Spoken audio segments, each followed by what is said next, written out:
and to bring relief, to support, to encourage, consolation in trouble.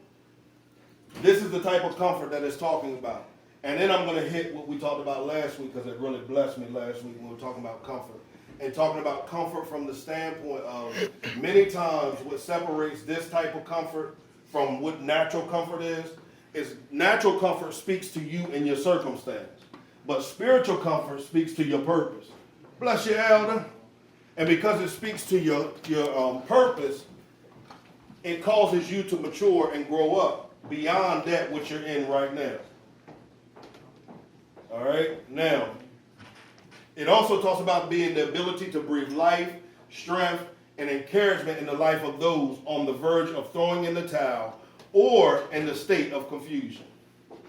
My question to all of us is, because if we really look at it on a day-to-day basis, many of us prophesy, we just don't call it prophecy. What do you do when one of your friends is going through it? What do you do? You tell them they're going to be all right. Encouraging. Mm-hmm. You sometimes give them instruction on how to get over or something of that nature. Yeah, I've done that. All right, so what's the difference between that and prophesying?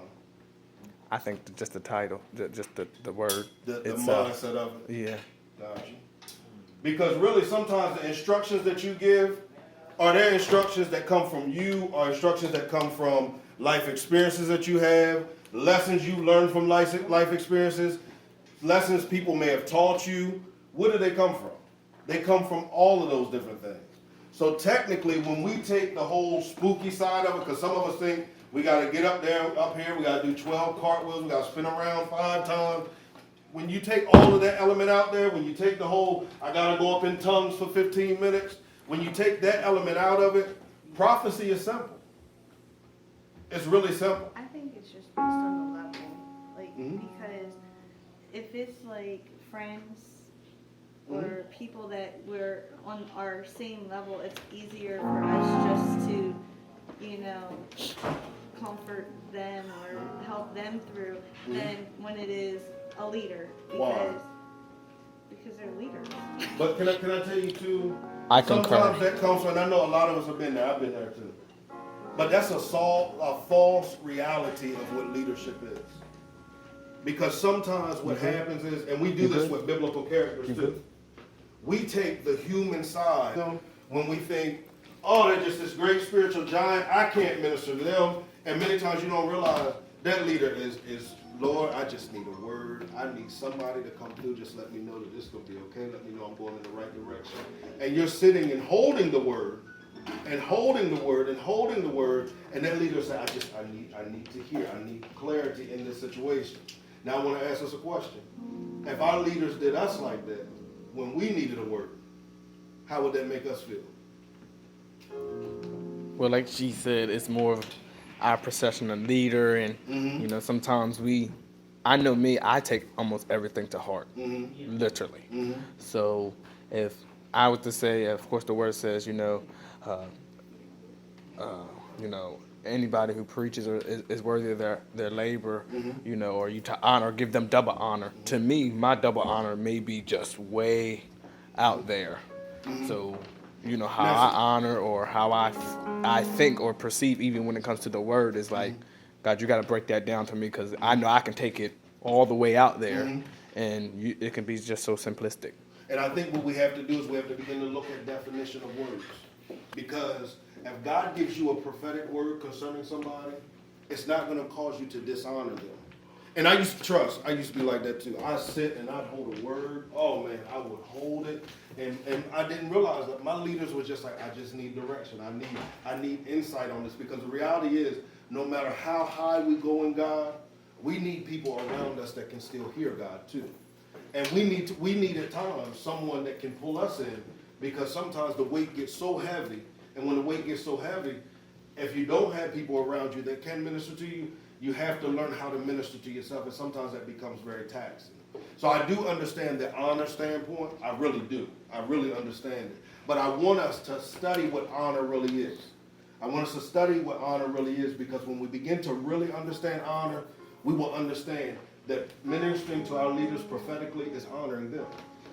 And then It's honoring the impartation. I'm sorry, I didn't mean to cut you off.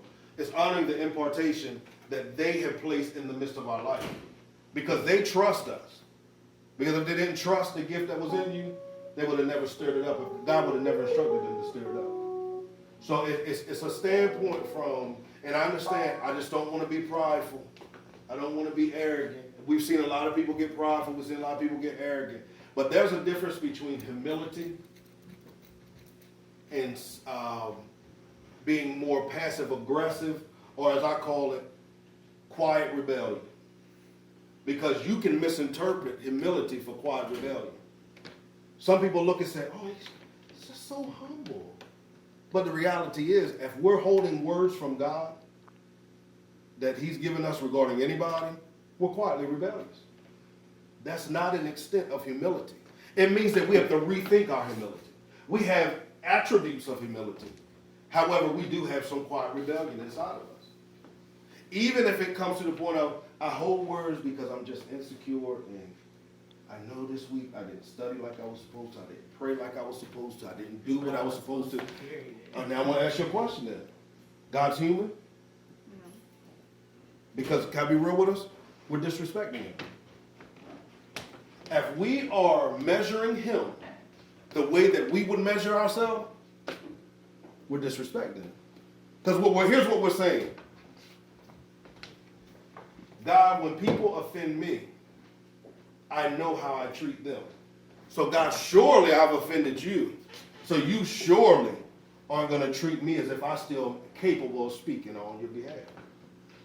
And I know y'all say, it sounds so good the way that you say it. It sounds good that way. But it's not that easy. Can I be real with you? As we mature, it is that easy. It honestly is that easy. Some of the things that we're calling humility is solid rebellion. It really is. You talked last night about us having to mature. That's how I sat and held words. Now, I told God in this season, it seemed like, God, I don't even prophesy no more. I hear stuff and he said, not for you to say it, not for you to say it, not for you to say it, not for you to say it. But I understood what he was doing to me. I understood what he was doing. Now I understand it. But what I'm telling each of you guys is, I want y'all to study humility and I want you to study rebellion. You know what I'm saying? And you say, I'm not rebellious. Don't call me rebellious. I'm not. Listen to what I'm saying. Hear me. Hear me from. hear the spirit. Hear in the spirit. Yeah. Don't take it from a personal standpoint where it's like, oh, he done call me rebellious. I'm not doing nothing now. I'm not even prophesying this afternoon now because I'm rebellious. So surely I can't. No, hear in the spirit, because